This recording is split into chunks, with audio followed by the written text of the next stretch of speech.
Adolescents are exposed to a good deal of media that's aimed at them in particular. One of the risk factors associated with being unhappy with your body is media consumption.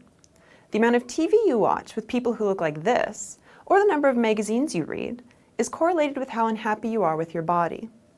Only 5 minutes of watching a TV show can change your perception of your own body and can make you less happy with your body. This is Kate Moss, who is well known for her extremely thin body. She's thin even in comparison to other models. Does anybody recognize this picture? Ralph Lauren got in huge trouble when the ad first came out.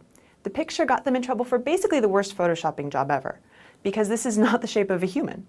You can see the model, Philippa Hamilton, on the right on the catwalk, and it's her in the ad on the left. It's very clear that her body has been photoshopped in an extreme way. It's not necessarily that they're bad at photoshopping. It's just that photoshopping allows them to create idealized bodies, even idealized bodies that are not physically possible.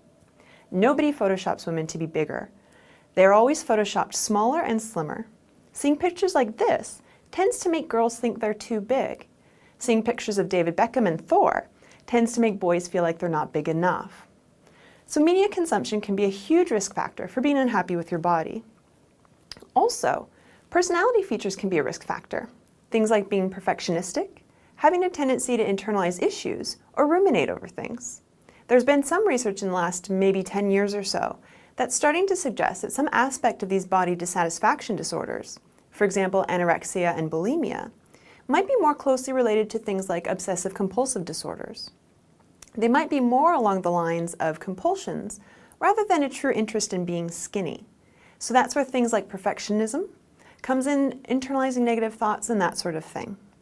Also contributing to this kind of body dissatisfaction are stressful home environments. Conflict at home, major changes or chaos in their personal lives, loss like death or divorce, or high levels of criticism from parents can lead children to have issues with their body, and this also feeds into some of their compulsions.